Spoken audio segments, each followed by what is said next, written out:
नमस्कार दोस्तों, आज हम आपको एक ऐसे सत्य से रूबरू कराने जा रहे हैं जिसे जानकर आप हैरान रह जाएंगे।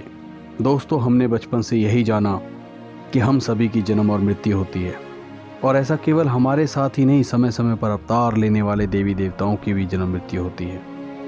जैसा कि हमने रामायण में देखा, श्री रामचंद्र जी का जन्म माता कौशल्या जी के गर्भ से हुआ और अंत में सरयू नदी में जल समाधि ले ली।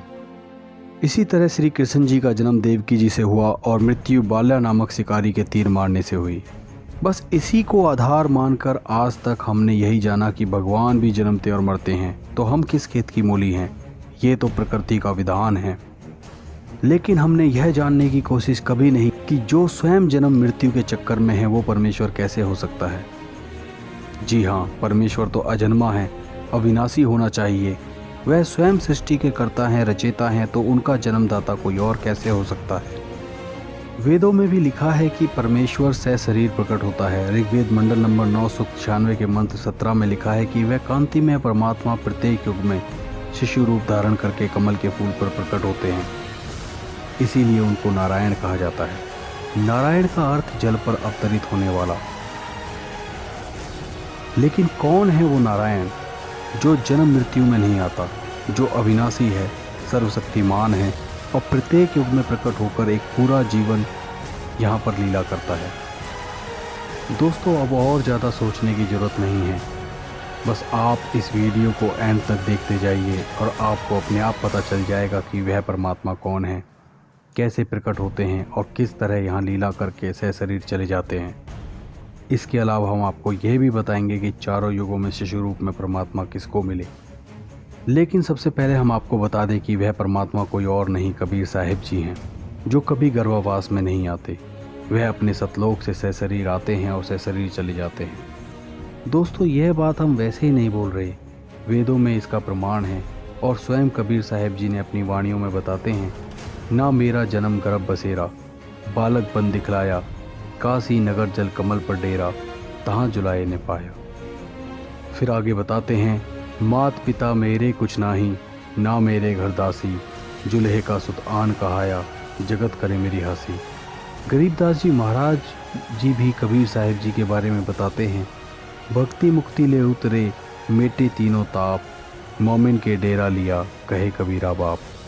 दोस्तों, अब सवाल उठता है कि कबीर जी तो कलयुग में 600 वर्ष पहले आए थे, तो उनके परमात्मा होने के क्या प्रमाण हैं, उनको कैसे परमात्मा कह सकते हैं।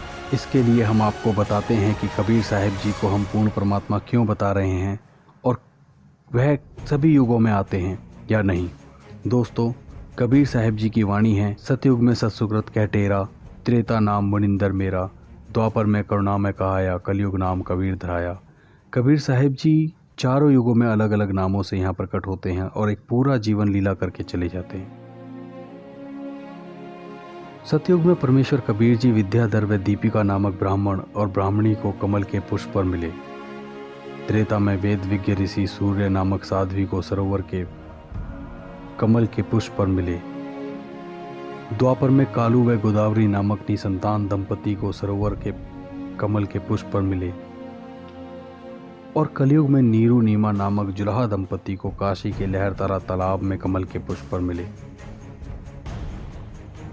दोस्तों, स्वयं प्रकट होने वाले कबीर परमेश्वर के बारे में यजुर्वेद अध्याय 40 के मंत्र 8 में लिखा है कि सुक्रम अकायम असना वीरम, कि वह परमात्मा बगैर नाड़ी तंत्र के है, अर्थात उनका शरीर 5 तत्वों का नहीं है। इस विषय में कबीर साहिब जी ने अपनी वाणी में कहा है, हाड़ चाम का लहू नहीं मेरे, कोई जाने सतनाम उपासी, तारण तरण अभय पददाता, मैं हूँ कबीर अविनाशी। दोस्तों, आज तक हम सभी अज्ञान के अंधेरे में जी रहे थे, मगर कहते हैं ना कि जब सूर्य उदय होता है तो अंधकार का नामो निशान मिट जाता है, और आज उस अज्ञान रूपी अंधकार का तत्व ज्ञान से नामो निशान मिट रहा है। आज तक जिन्हें भी हम परमेश्वर मान रहे थे, उन सब ने माता के गर्भ से जन्म लिए और मृत्यु को भी प्राप्त हुए। इससे वेदों का कथन जो अविनाशी परमेश्वर के बारे में है वो सत्य साबित नहीं हुआ।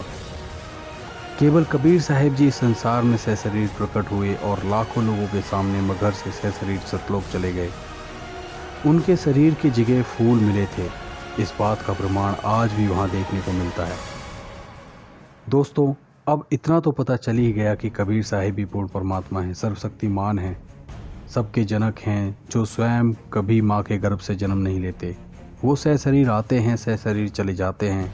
लेकिन अब यदि आप पूर्ण परमात्मा कबीर साहिब जी की भक्ति करना चाहते हैं तो उसके लिए वैसे तो वर्तमान में लाखों करोड़ों की संख्या में कबीर पंथी संत, गुरु, महंत मिल जाएंगे, लेकिन परमात्मा के कृपा पात्र संत, या ये कहें कि स्वयं परमात्मा का अवतार, तो एक समय में एक ही होता है।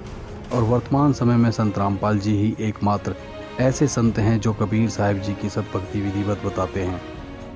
इसलिए देरी ना करें, शीघ्र अतिशीघ्र संत रामपाल जी महाराज से नाम दीक्षा लेकर अपना कल्याण कराएं।